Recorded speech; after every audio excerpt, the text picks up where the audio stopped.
Olá pessoal, mais um Saúde é Vida começando para você aqui na programação da TV Câmara Campinas. E hoje nós vamos falar sobre o câncer de próstata. Mas antes, você precisa saber que para participar do Saúde é Vida e sugerir um tema aqui para o programa é bem fácil. É só entrar em contato pelo nosso WhatsApp. O DDD é o 19, o número é o 978293776. Vai aparecer aí na sua tela também um QR Code para você acessar pelo celular. Falar sobre câncer nunca é fácil. E falar sobre câncer de próstata é ainda mais difícil, já que esse assunto envolve muitos estigmas. No Brasil, o câncer de próstata é o segundo tipo de câncer mais incidente no homem. O Instituto Lado a Lado pela Vida idealizou e lançou em 2011 a campanha Novembro Azul. Hoje, ela é o maior movimento brasileiro em prol da saúde dos homens. Para falar sobre esse tema, o convidado do programa de hoje é o Bruno Benigno. Ele é urologista e oncologista do Hospital Oswaldo Cruz e também diretor da clínica Uro-Onco. Doutor, muito obrigada pela sua participação aqui no Saúde é Vida. Olá, Ana Paula. Bom dia. Muito obrigado pelo espaço, pela participação. É um prazer, uma honra estar aqui com você e com todos os telespectadores do TV Câmara. Com certeza, doutor. Para a gente começar o nosso bate-papo, eu gostaria que o senhor explicasse primeiro o que é a próstata. Perfeito. Bom, a próstata, ela é uma glândula, portanto, ela produz secreções, ela fica embaixo da bexiga, ela tem aproximadamente o tamanho, num homem adulto, jovem, de uma noz, aquela noz de Natal, em torno de 30 a 35 gramas. Ela fica embaixo da bexiga e ela funciona como conector entre a urina que sai da bexiga e a uretra no pênis. Então, a uretra atravessa a próstata. Essa é a primeira função. A segunda função da próstata é produzir o líquido que alimenta os espermatozoides, chamado de líquido seminal, juntamente com a vesícula seminal, que também faz parte da próstata. Portanto, a próstata é um órgão que só existe no homem, faz parte tanto do sistema urinário quanto do sistema reprodutor masculino. Doutor, para a gente entrar no nosso assunto agora de fato, o que é o câncer de próstata? Bom, o câncer de próstata, ele representa um crescimento anormal, descontrolado das células da próstata. Ele é multifatorial, a gente vai falar logo sobre os fatores de risco, mas basicamente, de forma bem objetiva, define-se câncer, todo o crescimento de células em qualquer parte do organismo do indivíduo que não é mais controlada pela nossa biologia, ou seja, essas células começam a crescer de forma aleatória, infiltrando como uma raiz, né, infiltrando os vasos sanguíneos, infiltrando os vasos linfáticos, infiltrando os nervos. Portanto, essa é a definição de câncer. E, por definição, todo câncer tem que ter a capacidade de dar metástases, né? Que é essas células saírem da próstata e poderem se alojar em outros órgãos à distância, como os ossos, o fígado, o pulmão e os linfonodos. Portanto, isso é o câncer de próstata. 99% dos cânceres de próstata são do tipo adenocarcinoma. O que significa isso? É um tipo de câncer que surge das próprias glândulas, né, que estão dentro da próstata, que são microscópicas ali. Então, é o adenocarcinoma de próstata o mais frequente. Doutor Bruno, qual que é a incidência desse tipo de câncer nos homens? Perfeito. Olha, estimativas do Instituto Nacional do Câncer indicam que 1 em cada 7 homens vão apresentar câncer de próstata no decorrer da vida. Então, a incidência é uma incidência rara, o câncer frequente. O câncer de próstata não é considerado uma doença rara. Para você ter uma ideia, também os dados do Instituto Nacional do Câncer estimam que esse ano, 2024, nós vamos diagnosticar cerca de 70 a 75 mil casos novos de câncer de próstata no Brasil. E dados da Organização Mundial de Saúde falam que no mundo a incidência de câncer de próstata vem crescendo. Espera-se 1.400.000 casos novos diagnosticados no mundo inteiro. Portanto, o câncer de próstata ele só perde para a incidência do câncer de pele. Mas quando nós excluímos o câncer de pele dessa conta, o câncer de próstata é o principal câncer que acomete nós, homens brasileiros. Doutor, e qual que é a faixa etária que ele mais prevalece nos homens? O pico de incidência do câncer de próstata acontece por volta dos 60 aos 65 anos.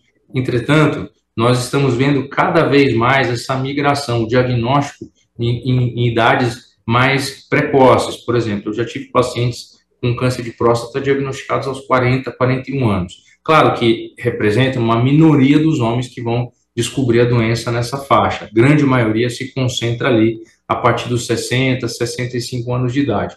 Mas é importante saber que, embora o pico de incidência seja aos 60, alguns homens podem manifestar a doença mais cedo. Por exemplo, aqueles que têm um pai ou um irmão que tiveram câncer de próstata antes dos 60 anos. Homens de raça negra têm maior risco de ter câncer de próstata quando comparados com os homens caucasianos, os homens brancos, que por sua vez têm mais risco do que os homens de origem hispânica e por sua vez têm mais risco do que os homens de origem asiática. Portanto, os negros são os que têm maior risco de apresentar. A gente não sabe ainda explicar o motivo dessa incidência, e os orientais são os que têm a menor incidência de todos.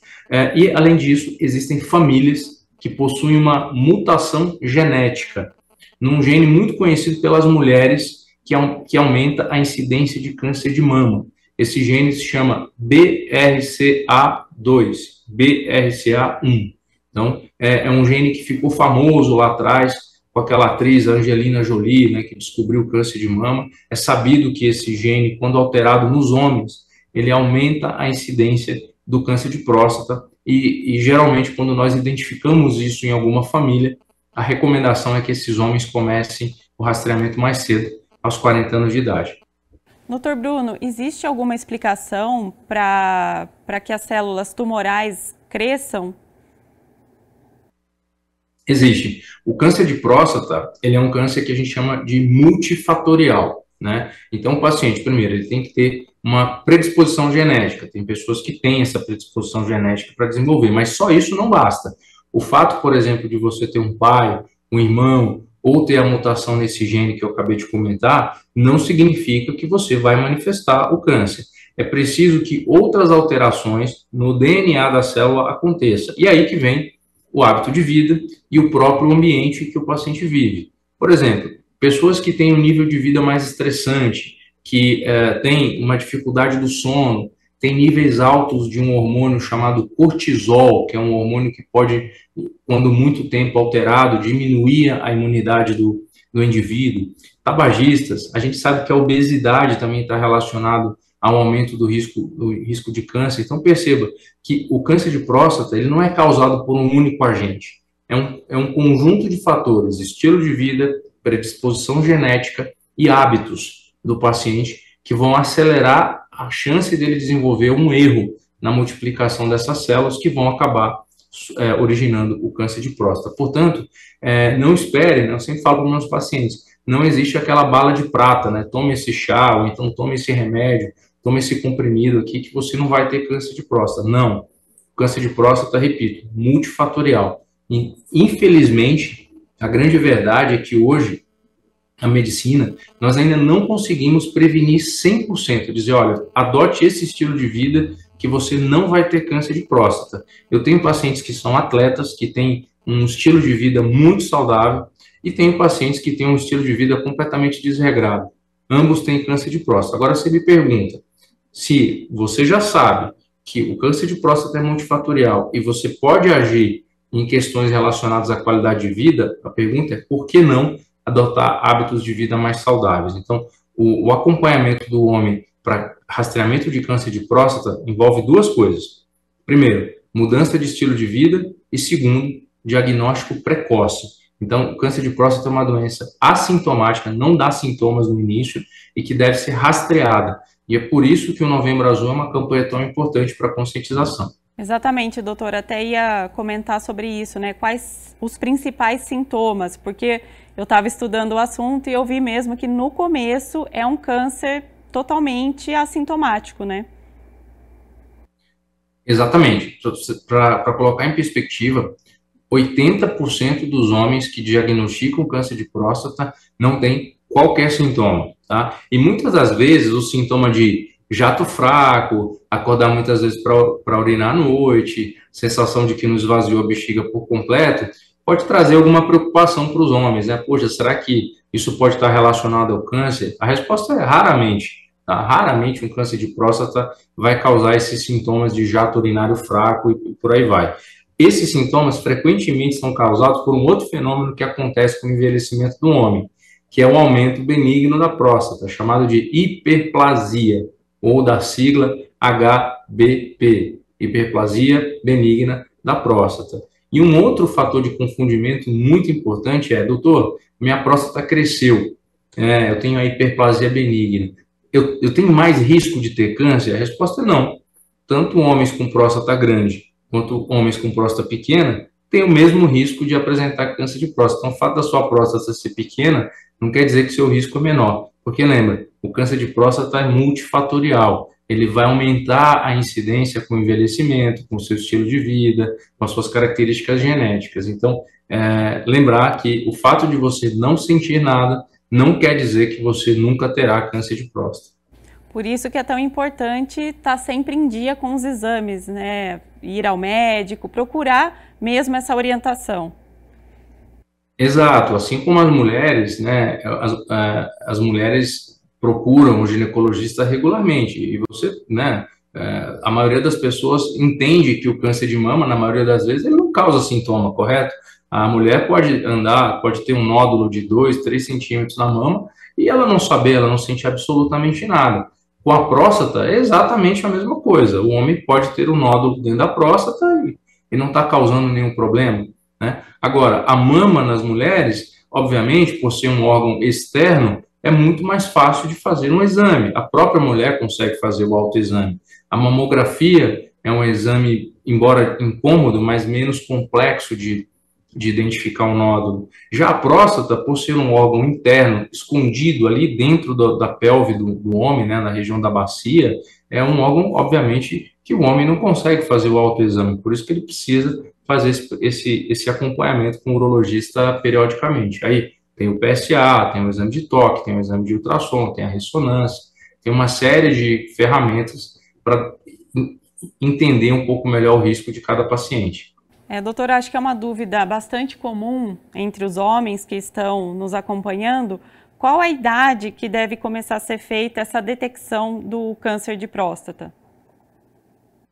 Excelente pergunta. A Sociedade Brasileira de Urologia, ela recomenda que todo homem brasileiro procure um médico urologista aos 45 anos para iniciar o seu rastreamento, com o PSA e o exame de toque retal. Acontece que em algumas situações especiais, em homens com maior risco, esse rastreamento deve começar aos 40 anos de idade. Em que situações? Homens de raça negra, homens que têm um pai ou irmão que manifestaram câncer de próstata, ou aqueles homens que têm a mutação no gene, na família deles, já é sabido que existe a mutação genética daqueles dois componentes, o BRCA1 e o BRCA2. Nesses casos, o rastreamento começa aos 40 anos de idade. Sempre o rastreamento ele deve ser discutido com o paciente sobre riscos e benefícios, então é importante você ter essa conversa. E é importante lembrar que, embora o urologista ele seja muito associado à questão do toque retal, de fazer o toque, às vezes até com um tom de brincadeira, um tom jocoso entre os amigos, em algumas situações, alguns homens podem se sentir afastados aí do seu preventivo com alguma barreira em fazer o toque retal. Então, a minha mensagem é para você que está nos assistindo, que entenda que o urologista não é o médico que vai cuidar só da sua próstata, né? E o toque retal, ele embora seja recomendado pela Sociedade Brasileira, ele de forma alguma vai ser uma imposição na sua consulta. Então, você, obviamente, tem a opção de não fazer o exame de toque retal, desde que você esteja ciente, né, dos benefícios do toque. Então, é muito importante você associar a figura do urologista ao médico que cuida da saúde do homem, né? A gente vai falar numa consulta urológica sobre qualidade do seu sono, a gente vai falar sobre alimentação, a gente vai falar sobre controle do peso, nós vamos falar sobre ereção, nós vamos falar sobre libido, atividade física, qualidade da urina, nível do PSA, histórico familiar, analisar seus exames, identificar se você tem pressão alta, se você tem risco de diabetes. Então, uma consulta com o urologista, ela vai muito além do que avaliar sua próstata. É o médico que cuida da saúde do homem. Então, não deixe de procurar um médico que cuida da sua saúde simplesmente por conta de um receio de fazer o exame de toque retal. E lembre-se, a decisão de fazer o toque retal é compartilhada. Não deixe que isso atrase o seu rastreamento. Doutora, falando em toque retal, queria que o senhor explicasse a diferença entre exame toque retal e o exame PSA. O que é esse exame? Explicar um pouquinho sobre isso. Boa pergunta. Bom, o exame de toque retal, que conhecido por nós urologistas como exame digital retal, faz parte do exame físico. Nada mais é do que o urologista vai examinar o paciente como um todo. Então, ele vai ver pressão, ele vai ver a garganta, ele vai auscultar o paciente, vai palpar o abdômen, vai ver os membros inferiores, vai examinar o pênis, vai examinar o testículo, e se o paciente consentir, ele vai fazer o exame digital retal, que é o toque. Como é feito o toque? O toque ele é feito geralmente com o paciente de barriga para cima, né? Então não existe nenhuma posição desconfortável para o paciente. O urologista, obviamente, com uma luva lubrificada, vai introduzir o dedo indicador através do reto e vai sentir a região posterior da próstata do paciente na procura de nódulos. O exame dura em torno de 10 a 15 segundos, certo? O PSA já é um exame laboratorial, ele não é feito no consultório do médico. Então, ele faz parte de uma bateria de exames que são feitos no sangue e são coletados posteriormente a essa consulta. Então, a diferença básica é: PSA é um teste de sangue na procura dessa molécula que é produzida na próstata, portanto, só os homens produzem PSA. A gente nunca vai pedir um PSA para mulheres. Então, o PSA é produzido na próstata e, quando alterado no sangue, ele pode indicar que a próstata está sendo agredida. Então, repito, o PSA ele não serve para diagnosticar câncer. Ele serve para rastrear homens com maior risco de ter câncer. Então, quanto maior o PSA, maior é o risco de ter câncer de próstata. O ideal, doutor Bruno, seria, então, fazer o exame de toque mais o PSA, é isso? Exatamente. Esses dois exames, quando eles usados isoladamente, eles têm um poder de detecção menor do que quando eles são usados de forma combinada. Eu dou um exemplo para meus pacientes. Imagina que numa sala tem 100 homens que já têm câncer de próstata, 100 homens. Você chega para um urologista e fala: urologista, vá naquela sala e faça o toque naqueles 100 homens e me diga quantos homens você encontrou com câncer. Ele vai achar câncer em apenas 17 homens. Você fala: poxa, então o toque é muito ruim. Se você usar só o toque para rastrear o câncer de próstata, você só vai dar diagnóstico quando o homem já tem um nódulo formado na próstata, ou seja, a gente já perdeu tempo. Se você faz na mesma sala um teste só do PSA, você vai encontrar câncer de próstata em 57% dos homens. Já melhora, mas você ainda perde muitos. Agora, se você faz o toque e o PSA, a acurácia do teste combinado já sobe, já vai para 87%. A gente já pega uma quantidade maior. Portanto, quando nós associamos esses dois exames, o médico consegue ter uma avaliação de risco melhor. Agora, se o paciente entende que ele vai fazer somente o PSA e ele sabe que fazendo só o PSA, o médico dele vai ter mais chance de errar no diagnóstico, é uma decisão que o paciente tem que estar ciente para decidir. E não tem problema, desde que o paciente saiba que quando ele não faz o toque, o médico pode errar mais vezes. Quando ele faz o toque, o médico tem uma impressão melhor sobre o quadro que se apresenta. Doutor Bruno, por que o senhor acredita que ainda tem tanto preconceito da parte dos homens, né, por esse medo de fazer o exame de toque? Como que a gente pode quebrar esse estigma? Eu tenho uma opinião que eu acho que a gente tem que mudar a forma de comunicação, sabe? Eu acho que a campanha do Novembro Azul ela é muito importante, o exame de toque é muito importante, tem que continuar sendo feito, mas eu acho que cada vez mais a gente tem que tirar o foco dessa campanha de associar o Novembro Azul a toque. Eu acho que, de certa forma, a gente até afasta uma parcela grande dos homens para procurar o urologista. E cada vez mais eu tenho mudado um pouco a minha postura em relação a rastreamento e tirando um pouco essa importância tão grande que se dá para o toque, porque eu acho que é um exame que ganha muita atenção, e eu acho que ele funciona, em alguns casos, como uma barreira. No Brasil ainda existem barreiras culturais, a saúde masculina ainda é tratada de forma negligenciada pelos homens, ainda o toque retal é motivo de chacota, de brincadeiras, e eu acho que a gente, como sociedade médica, tem que começar a divulgar mais que o papel do urologista não é cuidar só da próstata, né? Não é cuidar só da próstata. O urologista é o médico do homem, ponto.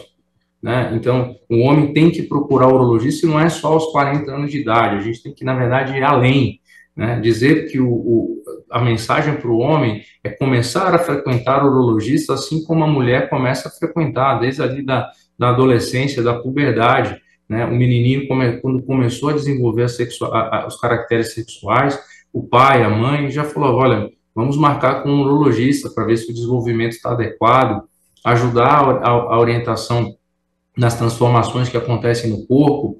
Quando o homem vai fazer a sua preparação ali para constituir sua família, ter seus filhos, o urologista também é muito importante. Depois, ali aos 40 anos, ele vai se preocupar com questões da próstata, mais na frente com questões de perda da libido, diminuição de testosterona, sintomas urinários. Então, a mensagem aqui é ir muito além do câncer de próstata, muito além de câncer de próstata. O urologista é seu parceiro, e ele vai estar com você no decorrer de toda a sua vida. Então, quanto mais cedo você procurar seu urologista, melhor.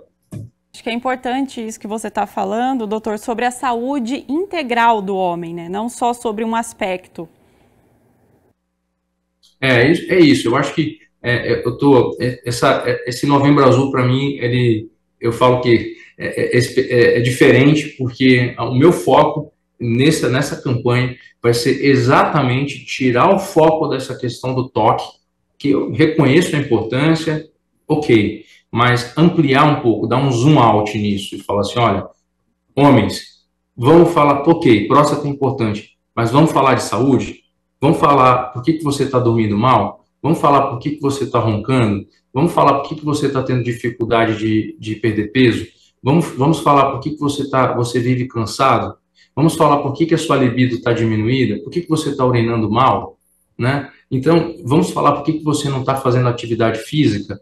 Então, é sobre isso que a gente tem que falar. O câncer de próstata é quando a gente diagnostica porque a gente falhou em tudo isso. Né? É porque a gente deixou esse homem chegar só na campanha. Então, nós temos que, como urologistas, como sociedade, nos posicionarmos muito antes. A gente não quer que você tenha câncer de próstata. Se um dia você vier a ter câncer, nós estaremos lá para diagnosticar de forma precoce e você vai ter uma chance de cura mais ampla, maior, né? Doutor, voltando um pouquinho nos fatores de risco, a alimentação, ela estaria dentro desses fatores? A má alimentação, por exemplo? Completamente, né? Nós sabemos que o mecanismo de surgimento do câncer, ele está relacionado a um processo chamado oxidação do DNA. O que é oxidação? É um nome bonito para chamar de ferrugem, né? Então, quando você vê uma barra de metal lá, ela vai oxidando, ela vai enferrujando.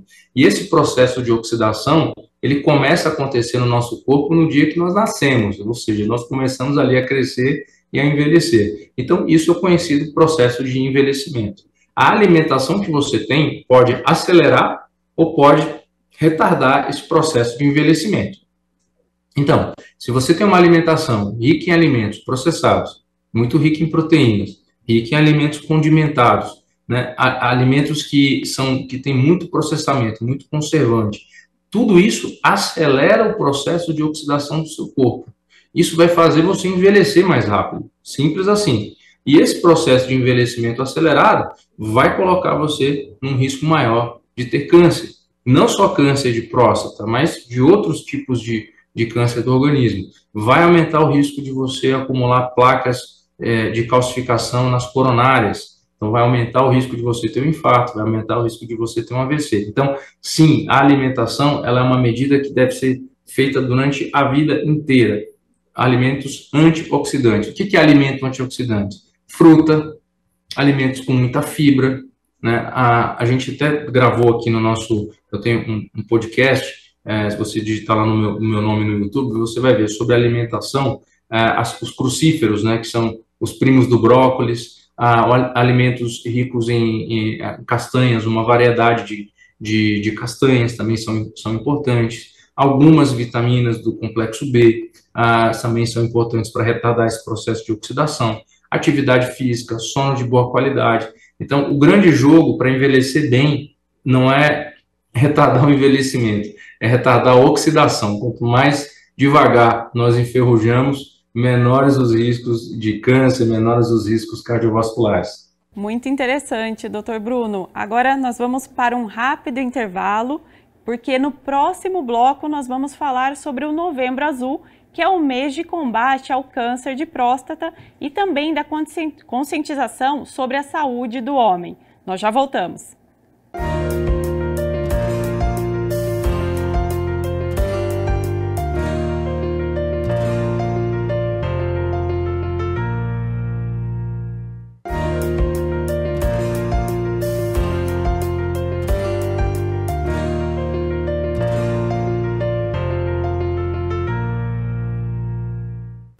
Estamos de volta com o Saúde é Vida e hoje falando sobre o câncer de próstata, com o urologista e oncologista Bruno Benigno.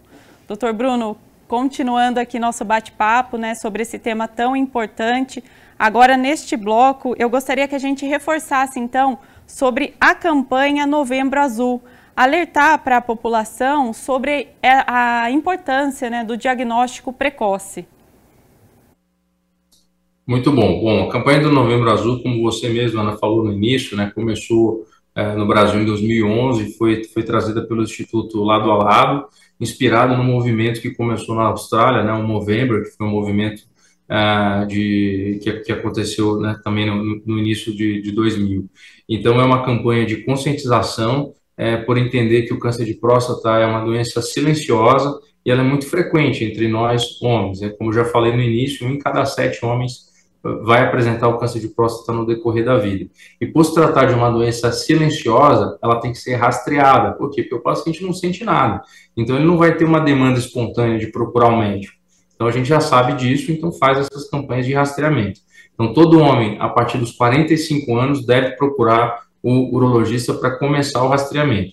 Esse rastreamento é uma conversa, uma entrevista para avaliar seus fatores de risco, um exame de sangue e, caso seja necessário ali, se o paciente consentir, o exame de próstata. Para homens com fatores de risco, comecem aos 40 anos de idade. Então, homens de raça negra e homens que têm o pai ou irmão com câncer de próstata. Esses aí começam mais cedo. Bruno, essa ida ao urologista, ela é recomendada de quanto em quanto tempo? Bom, vai depender muito do momento de vida que o paciente se encontra. Então, por exemplo, às vezes um adolescente que começou a ir no urologista ali aos seus 12, 13 anos, é recomendado que ele vá pelo menos a cada 6 meses, né, para acompanhar o desenvolvimento dele, porque em um ano acontecem muitas mudanças ali no corpo do homem. Em geral, nós recomendamos um acompanhamento pelo menos uma vez por ano para a maioria dos homens. Mas existem algumas situações em que o paciente precisa voltar a cada, por exemplo, de 3 em 3 meses. Por exemplo, imagina que um homem tem 45 anos, 55 anos e tem desconforto para urinar, o jato da urina está muito fraco. O médico começou um tratamento com remédio. Ora, esse homem vai voltar a cada 4 meses, 6 meses para avaliar o efeito do tratamento. Já um homem com câncer de próstata tratado, ele vai voltar a cada 3 meses para acompanhar o PSA. Já um homem que vai fazer um preventivo vai voltar uma vez ao ano. Então, o urologista ele vai adaptar a necessidade do retorno para cada momento da vida do homem e para cada diagnóstico. Então, não é uma receita que vale de forma igual para todos os homens. Por isso que eu reforço a importância do médico marcar um urologista uma vez por ano. Marque um urologista e o seu cardiologista. Se você fizer isso todo ano, olha, a chance de você ter problema no longo prazo diminui em 70%, 80%. Por quê? Porque você vai estar sempre sendo avaliado por um médico que entende da sua saúde como um todo. Doutor, falando em diagnóstico, como que é feita a detecção do câncer de próstata? Só existe uma forma de confirmar o diagnóstico, através da biópsia de próstata. Então, o que é a biópsia? A biópsia é quando eu coloco uma agulha dentro de qualquer órgão e eu retiro pequenas porções né, fragmentos daquele órgão. Isso é chamado biópsia. Então, a única forma de confirmar tem câncer, não tem câncer, é fazendo uma biópsia. Mas você vai me perguntar, ora, então eu vou ter que fazer biópsia para todo homem que chega no consultório? De forma alguma. Aí que entra o rastreamento. Então, nós vamos rastrear os homens de forma geral e nós vamos separar aqueles homens que nós achamos que têm mais risco de ter a doença. Quem são eles? Aqueles homens que têm um PSA maior que 4, aqueles homens que têm um PSA que está subindo muito rápido, aqueles homens que têm um PSA, que tem um nódulo detectável no toque, que apareceu um nódulo no ultrassom, que tem fator de risco familiar, pai ou irmão, ou seja, esses homens que têm mais risco, a gente já coloca aqui de lado. Bom, acho que ele pode ter câncer de próstata. O que que eu vou fazer? Aí eu vou pedir um ultrassom, vou pedir uma ressonância, e se ainda assim esses exames indicam que ele tem risco de ter câncer, aí não tem jeito. Aí eu vou dizer para ele, olha, seu João, o senhor vai precisar fazer uma biópsia, porque o seu risco de ter câncer, frente a tudo que eu já fiz até agora, é muito alto. Aí ele faz a biópsia e volta. Se a biópsia confirma câncer de próstata, o diagnóstico está dado. Então, o papel do urologista é separar o joio do trigo, né? Quem são os homens que não precisam fazer uma biópsia e, para esse lado aqui, quem são aqueles homens que vão precisar passar por uma biópsia. O rastreamento tem esse propósito.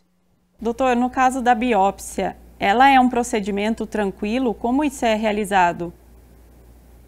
Perfeito. Então, a biópsia é um procedimento que é seguro, né? São feitas no mundo cerca de 3 milhões de biópsias todos os anos. Então, assim, é um procedimento muito feito, muito frequente.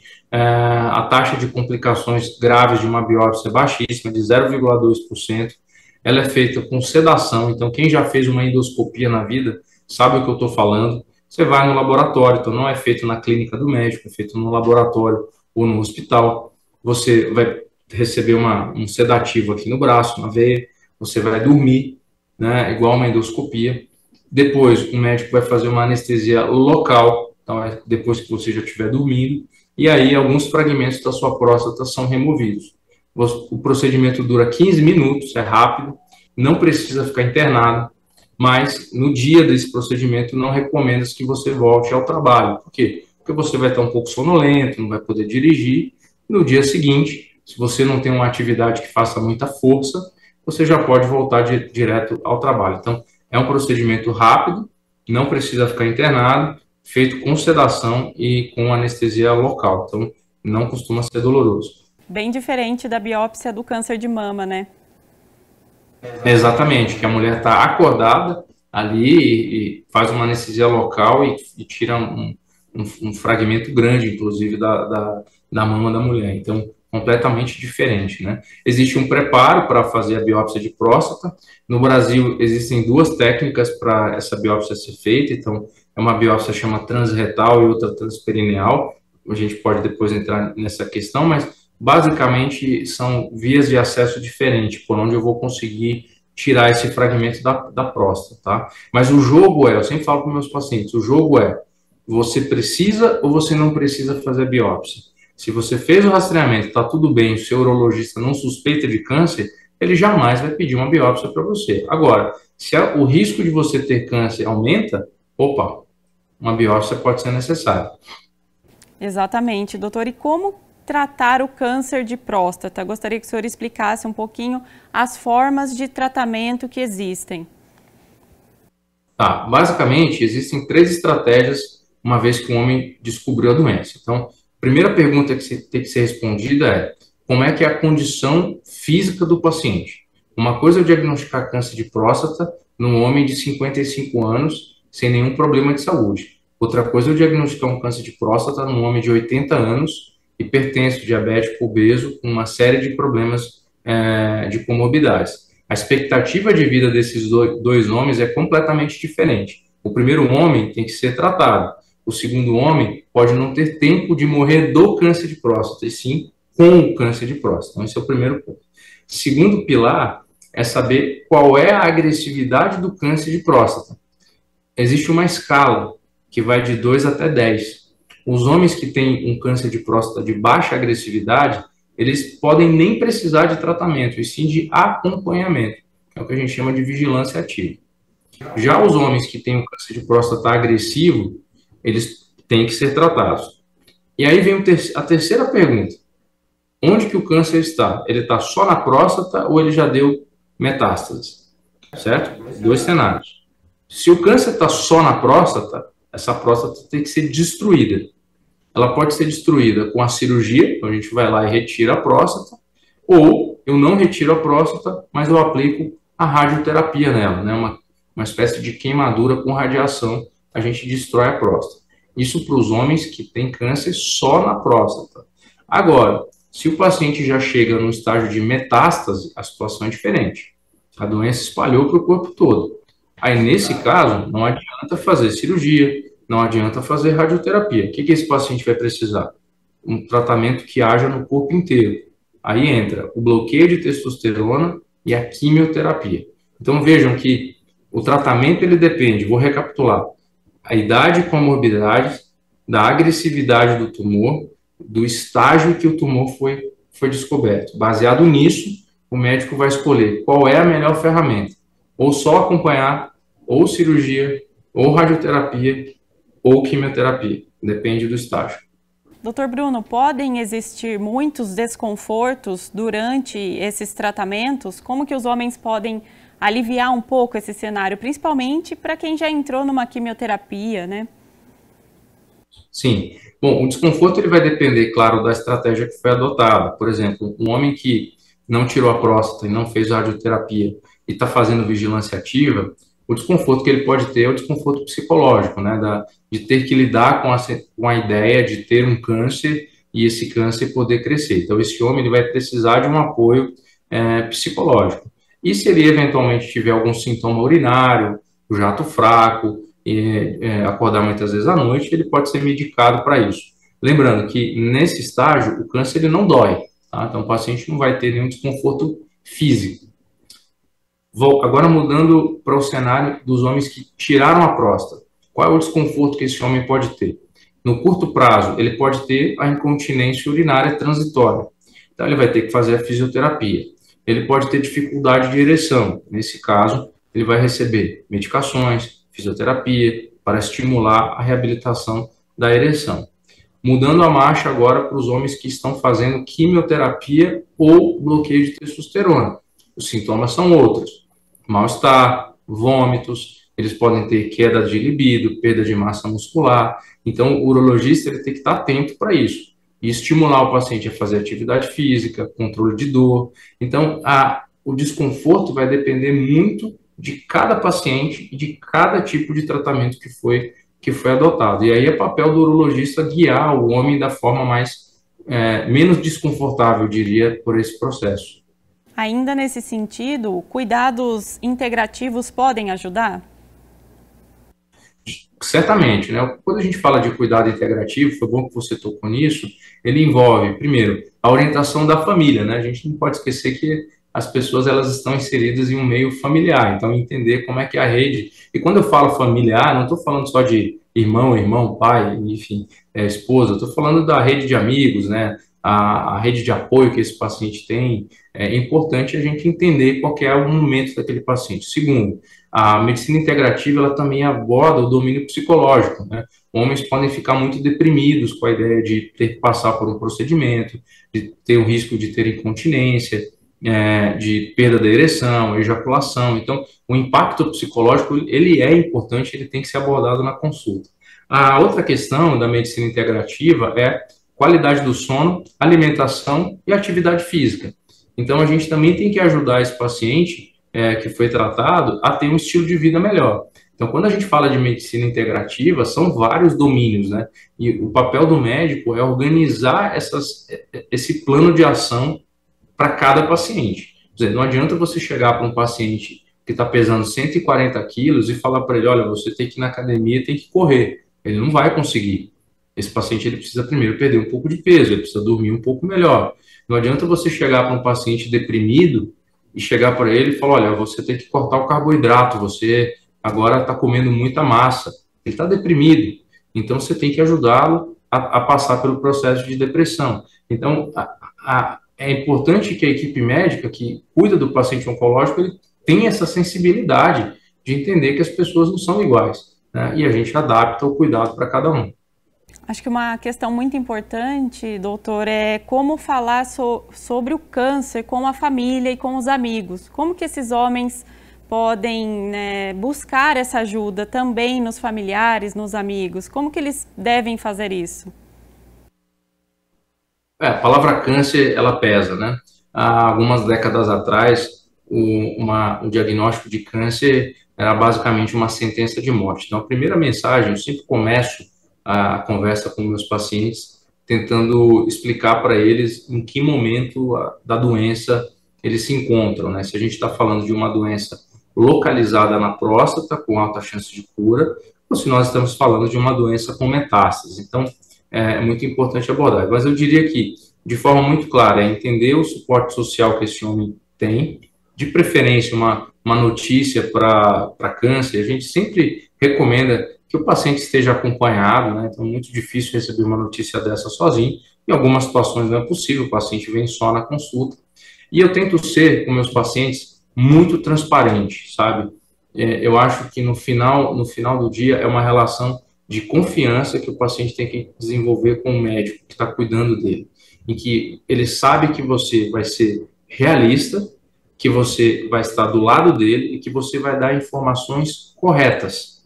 As pessoas, elas querem saber, no fim das contas, o que pode acontecer, mas, ao mesmo tempo, elas querem sair da consulta com um plano de ação. Então, eu costumo ser muito franco, eu costumo ser muito realista, mas, ao mesmo tempo, eu sempre gosto que meus pacientes saiam da consulta com uma noção muito clara de qual é a minha estratégia para combater a doença junto com eles, e que a gente tem um plano.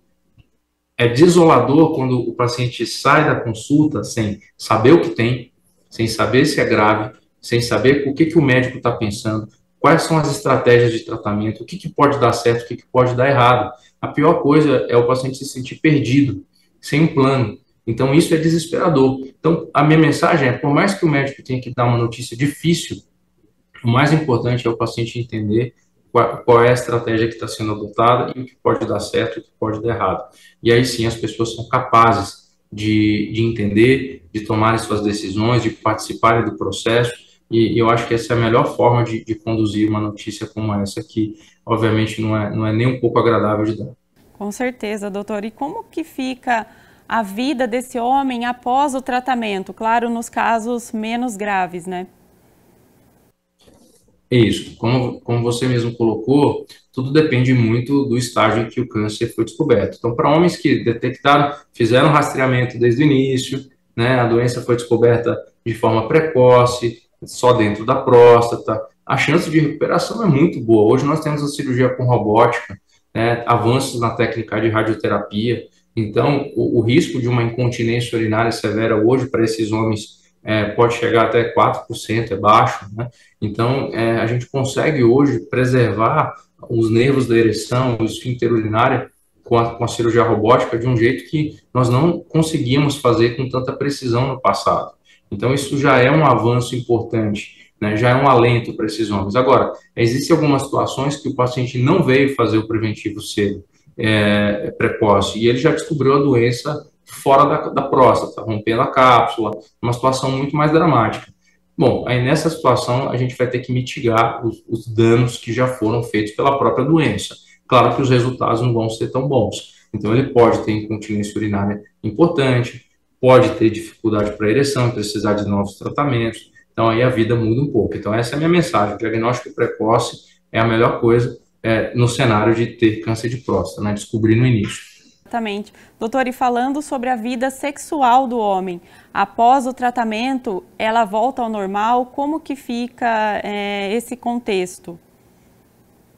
Sim, a vida sexual do homem, ela vai passar por um momento de turbulência, né?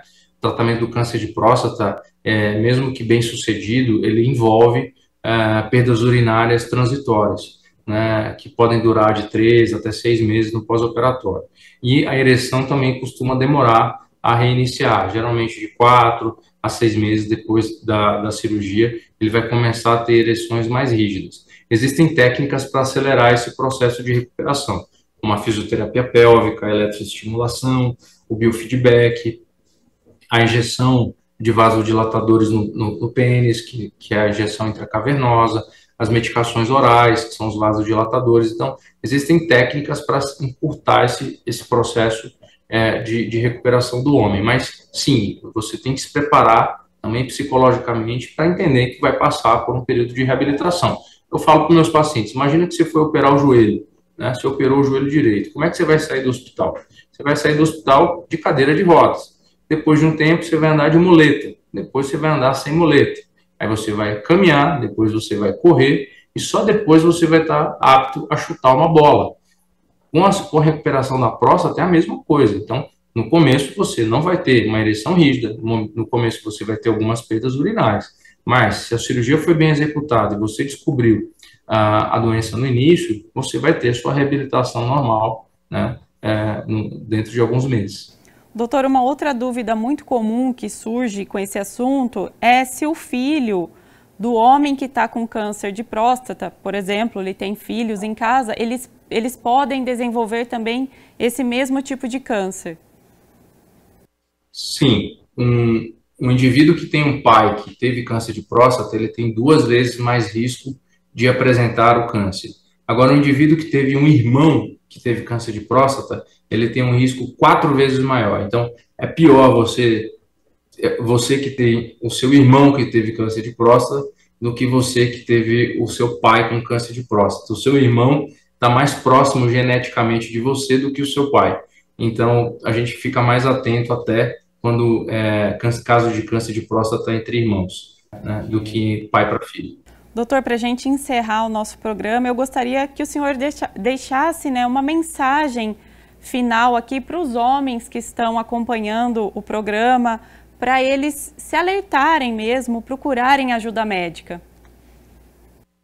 Minha mensagem é muito clara para você que está assistindo. Entenda uma coisa, o urologista é o médico que cuida da saúde do homem. Esqueça o tabu, esqueça essa questão que se isso for uma barreira para você em relação a toque retal, a próstata. A campanha do Novembro Azul, mas eu falo que a campanha, na verdade, é de conscientização sobre a saúde masculina. O urologista é um médico que faz parte da saúde do homem e quanto mais cedo você procurar o urologista, melhor. Se você tem 30 anos, se você tem 20 anos, se você tem 80 anos de idade, procure o seu urologista. Certamente nós vamos conseguir ajudar você a melhorar a sua qualidade de vida em algum aspecto.